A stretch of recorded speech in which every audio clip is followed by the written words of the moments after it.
काय विषय होता नेमका त्याचा आंदोलनात? जय भीम जय शिवराय. मी रितेश तेलमोरे, क्रांतिसेना संस्थापक अध्यक्ष.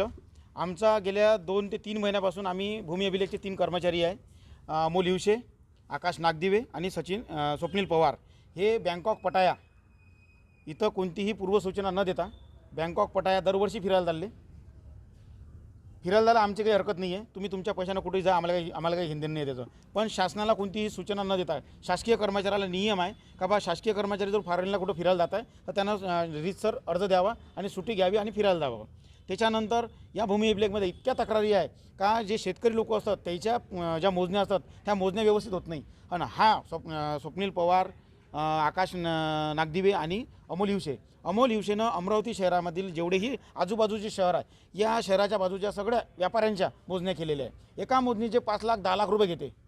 कोणतंही काही प्रॉब्लेम क्रिएट करत असेल तर मोजणी इकडची तिकडे तिकडची इकडे करते आणि पूर्ण व्यापाऱ्यापासून पैसे घेते. अमरावती शहरातले राजकारणी लोक यायले पैसे देतात, याचे जे व्यापारी आहेत आपल्या शहरातले ते पैसे देतात, त्याचे कामं करतात. विनाकारण नागरिकाले त्रास देणं आहे.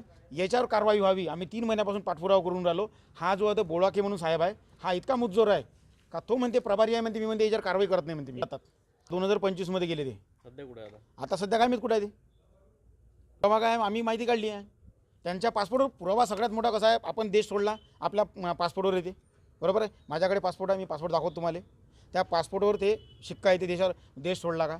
या अधिकाऱ्याने पासपोर्ट चेक करा ना, पासपोर्ट चेक करा, माहीत पडून देईल गेले का नाही गेले. आता त्यांनीच पत्र दिलं आहे का बाई यांची आस्थापनावर कोणतीही एंट्री नाही आहे.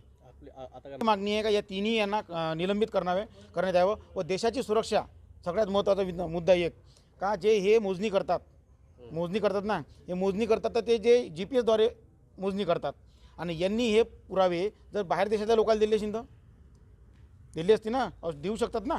हे बँकॉक पटाया व्हाय पाकिस्तान गेले असतील तर देशाची सुरक्षा धोक्यात आणली नाही ना.